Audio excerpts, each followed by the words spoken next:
There's a question in the chat box from Iya Jipong. And let me see. What is the government's response to your research? As a matter of fact, some of my colleagues are meeting the Minister of Finance today to get a feedback. So hopefully by the end of today, we'll get a feedback, and through the individual bonds holders forum, we would let the public know. Okay. So again, this is question and answer time. Feel free to raise your hand, or you can send your question in the chat box. There were a few that were sent before the meeting, and we'll go through them later on, but we'd like to have the live questions, as I'm sure some of those questions were probably addressed in Prof's presentation. Okay, Winifred, the floor is yours. Yeah, thank you. And thank you, Doc, for the presentation. I would like to know, in all this, the effect of revenue, raising domestic revenue for the year 2023. Can you please highlight on that for me? Thank you. I was not sure of your question. You mean revenue from the government? No, yes, revenue, domestic revenue. You know, okay. For the year 2023, the government is expecting revenue to support the budget. Yeah. So usually interest payments in the budget are expenditure items from the government. Okay, so if there is a domestic debt exchange, it affects directly the expenditure side of the budget, and that's what I showed. It would reduce their interest payment by about 22 billion cedis.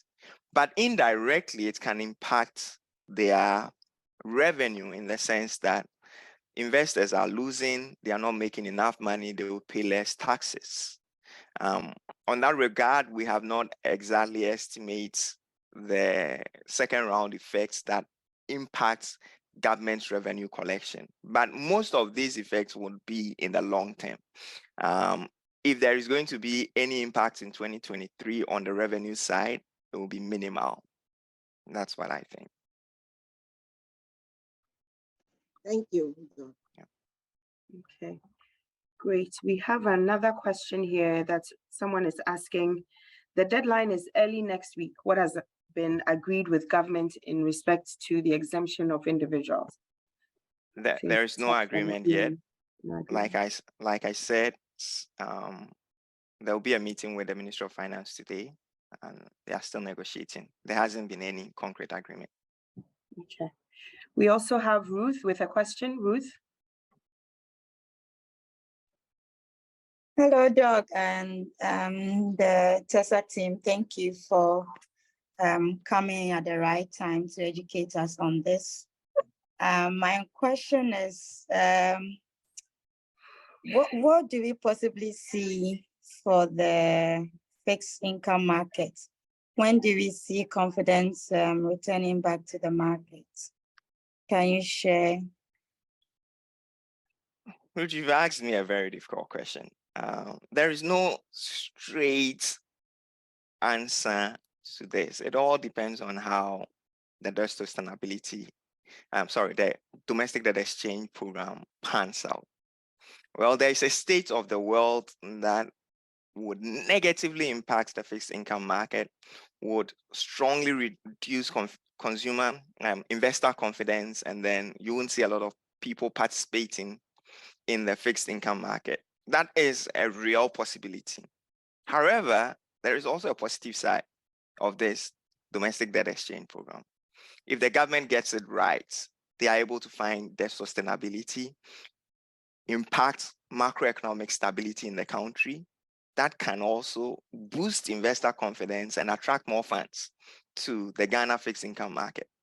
Okay. So it all depends on how things pan out. There are possibilities things will get worse, and then there is also some probability that the government can have a turnaround and then investor confidence would increase. Yeah. That was a question for you to basically reveal the future or see into the future. So I think you've done well. We have another one from Sam. Sam? Okay, thank you very much for your presentation. So we've been invited to the Zoom meeting by TESA, and obviously I would like to think that it goes in favor of the individual bondholders. So is TESA suggesting, by virtue of bringing us this presentation, that we shouldn't sign up for the debt exchange program? I Prof, would like maybe- to I would like to defer that question to Eugenia. Maybe Okay. Eugenia will touch on that when she is speaking. And them they would answer that question. I think that is above my pay grade. Okay, thank and you. she's on. So, Eugenia, I think if you can take this question for Sam. Good morning, everyone, and thank you for making time to join. It's an important discussion for all of us. So I'm really glad that you've made time this morning to join us.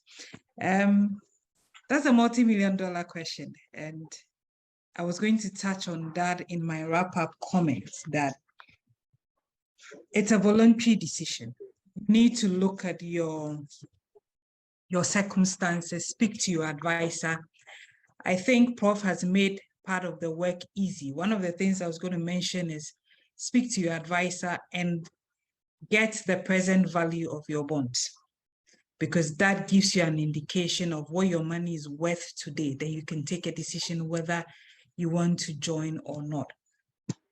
TESA cannot say join or do not join. What we do is to present the options to you like we have done today. I was going to touch on the implications of not joining and the fact that the documents keep saying it is voluntary, so you can choose to join or not. The implications are simple. Government says, well, I will prioritize repayment of the new bond over the legacy bond. That is open to interpretation. They could pay or they can decide to default. There's no clear word there that says that we will default, but it says that if payments are due and I have to pay the new bondholders, I will choose them over you.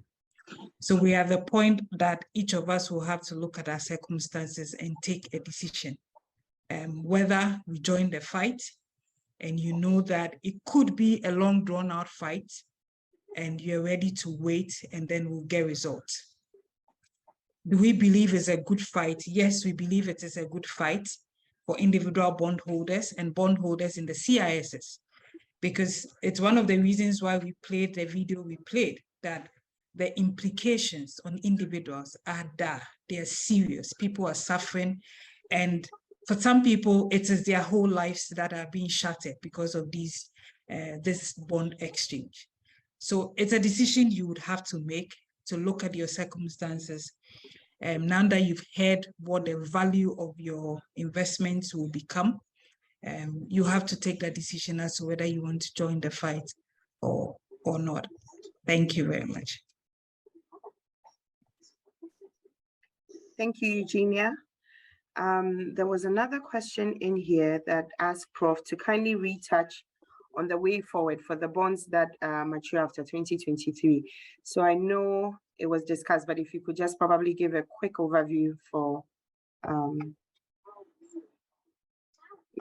Do you mean the financial terms of the bonds that mature after 2023? I believe so, yes. For the bonds that mature after 2023, the government is proposing 12 new bonds. These 12 new bonds will start maturing from 2027, and then the last of the bonds would mature in 2038. For 2027, 9% of the new bonds principal will be paid according to this consideration ratio. In 2028, 9%, and then from 2032, 8% will be paid until the entire principal is paid in 2038. In all, it will take about 15 years for the 2020 bonds that mature after 2023 to mature using the new proposed DDE. From our work, we saw that on average, those bonds had a maturity of 5 years. Now the maturity is extended to 15 years.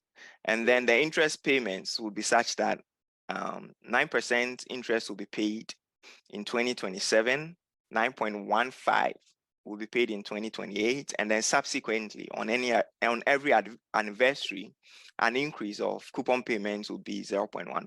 So these are the terms of the bonds that would mature after 2023. Thank you so much. I think there's been a couple of questions that I think we've addressed. Basically, what happens to individuals if they don't volunteer and agree to the DDE? Can the government unilaterally make a decision not to pay their debtors? And that they can't default forever, can they? So, Prof. Well, when the word "can" is used for a question, obviously they can. They can. That's why you also have a legal right to also sue them. But when you ask the question, can the government default? Obviously, yes, they can. Every debtor can default. Another crystal ball moment. According to your research, how long on average would you say it took for debt GDP ratios to return to sustainable levels after the debt exchange programs in other countries? And how long before investor confidence bounced back? Well, the most recent domestic debt exchange program we studied was Jamaica's case. Well, in Jamaica's case, they did a lot of things right. Initially, after their domestic debt exchange program, they had a lot of people sign up. About more than 99% of bondholders signed up for it. Okay, so they were able to get it right immediately, and then we saw the value of bonds being restored.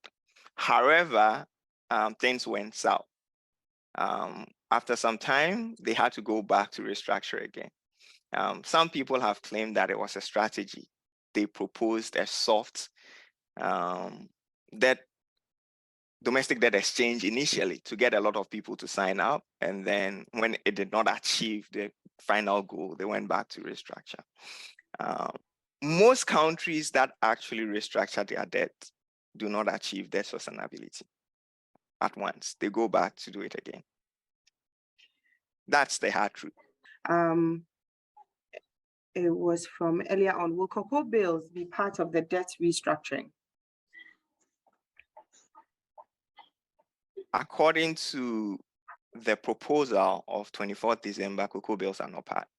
A submission from Michael Osei, and that was, I hear a lot of optimism in your submission. Should we all accept the debt exchange going forward? Is it a good option to still buy more bonds or bond balance products? I think the first half of it was answered by Eugenia, which is, this is a case-by-case basis. So you'll need to speak with your financial advisor and get advice on your particular situation. But then I think the second half, Dennis can attempt. Going forward, is it a good option to still buy more bonds or bond balance products? I'm sorry if I came across to be very optimistic. That was not my intention. I actually feel very depressed about the current economic situation in Ghana. Should you buy government bonds? Government bonds still remain extremely high risk bonds. Okay, so it's all about your level of tolerance for risk. The fact that they are high risk means that the government will be willing to pay a lot of coupons on the new bonds that they issue. I don't mean the new bonds being offered for the domestic debt exchange program, but any new treasury bill that the government issues would have a high coupon payment. This year, all the treasury bills they've been issuing are north of 35% coupon. Okay, so it's all up to you.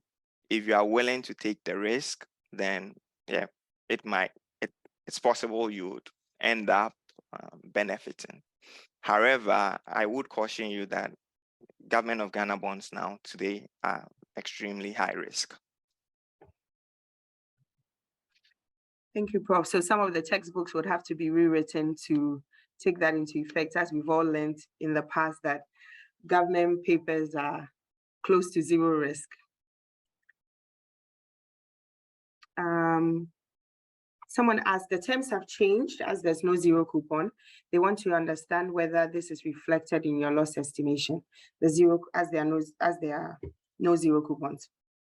Okay, so I think he's making reference to what has been circulating as the new terms agreed by the banks. We haven't accounted for that yet. It hasn't been officially made known, so we just treated it as a rumor. As soon as it's made official and more details about that agreement is made, we'll factor it in, and then we'll share our findings with you. Someone said they lost connection and wanted to understand if investors are likely to lose between 50 and 80%. Is that what you shared? And if you can. Yep, that was our result, between 50 and 88%. Okay, thank you. I think there was a question before about if there was a different deal agreed with the banks. Is the government offering different deals for different groups participating in the domestic debt exchange program? At this moment, officially, there is no different deal for any group, but there are negotiations going on, and then we've heard rumors of new deals being proposed to other people. But at this moment, per official documents, there is no separate deal for any bondholder. There was a question on why ESLA and Dachi part, since the energy sector levies and GET fund levies are used to pay. So they want to understand why the ESLA and Dachi are part of the DDEP. I think this question will be best answered by the Ministry of Finance, but my best guess is that they want to reduce as much debt as possible. So whatever their hands can find, they are going for it. Mm-hmm. Okay, great. Thank you so much. Another question was from the chat box, somebody wanting to understand if there have been any updates on what's happening with the cocoa bills since last week's fiasco. We've received word from some of the banks that, and from the official communication from Bank of Ghana, that they automatically, after meeting with the banks, they rolled over the cocoa bills automatically for everyone. However, Bank of Ghana says that they were not aware that individuals participated in the cocoa bill auctions. So they thought they were dealing with just banks or as institutional investors. And so if you're an individual and you have a cocoa bill, they've made arrangements with the banks to pay it back to you, so that if you want to redeem, so your rollover is not automatic. So at this point, this is the word we have. As SEC licensed institutions, we are faced with some peculiar circumstances because our clients have not been paid back. We are in discussions with the banks and the Central Securities Depository, and we will pursue it. And so for those affected, keep speaking to your SEC licensed institutions as we work to get a solution for this. Thank you. I think there were a couple of questions in there about people asking if this would be shared later. Yes, it would. We will share on our webpage as well as our social media handles, Tessa Capital. And so you can always go back and listen to some of the tidbits that were shared today.